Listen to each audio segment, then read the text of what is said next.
السلام علیکم ورحمۃ اللہ وبرکاتہ۔ تمام سرداروں کو حکم دیا کہ وہ زینت کے ساتھ جا کر اس شہر میں رہے اور خود بھی اپنی فوج کو لشکر کے ساتھ لے کر کمال ازر و تکبر سے شہر کی طرف کوچ کیا، اور راستے میں عالموں کو جلانے کی خاطر کچھ دیر رک کر تکبر کے ساتھ کہا، جس کو آج تک کسی نے نہیں دیکھا، سر جھکانے اور ذلیل ہونے کے لیے کہتے تھے، اب تم کو میری قدرت دیکھنی ہو تو میرے ساتھ چلو، میں نے اس اندیکھی جنت سے بھی زیادہ حسین، دلکش و خوبصورت جنت بنائی ہے، جس کو دیکھ لینے کے بعد تم اپنے خدا کی جنت کو بھی کم سمجھو گے۔ شداد جب اپنی بنائی ہوئی جنت کے قریب پہنچا تو اس کے شہر کے باشندوں کے ہول اس کے استقبال کے لیے شہر کے دروازوں سے باہر اس پر زر و جواہرات نچھاور کرنے لگے۔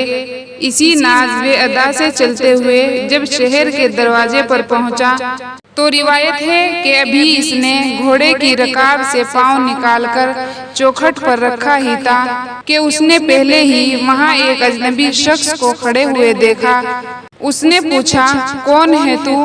اس نے کہا، میں ملک الموت ہوں۔ شداد نے پوچھا، کیوں آئے ہو؟ ملک الموت نے کہا کہ تمہاری جان لینے آیا ہوں۔ شداد نے کہا، مجھ کو اتنی مہلت دے کہ میں اپنی بنائی ہوئی جنت دیکھ لوں۔ ملک الموت نے کہا، مجھ کو حکم نہیں۔ شداد نے کہا، چلو اتنی ہی فرصت دے دو، گھوڑے سے اتر جاؤ۔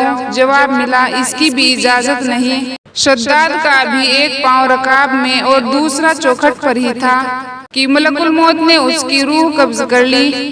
پھر حضرت جبریل علیہ السلام نے زور سے ایک چیخ ماری کہ تمام شہر اپنی عالیشان سجاوٹوں کے ساتھ زمین میں ایسا سمایا کہ اس کا نام و نشان تک باقی نہ رہا۔ تمام مخلوق کے ہلاک ہونے کے بعد اللہ تعالیٰ نے ملک الموت سے پوچھا، تجھ کو کسی بندے کی روح قبض کرتے وقت کبھی رحم بھی آیا ہے یا نہیں؟ ملک الموت نے عرض کیا، اللہ رب العزت، مجھ کو دو بندوں کی جان نکالتے وقت بڑا رحم آیا، اگر تیرا حکم نہ ہوتا تو میں ہرگز جان نہ نکالتا۔ ارشاد ہوا، بتاؤ دو لوگ کون تھے؟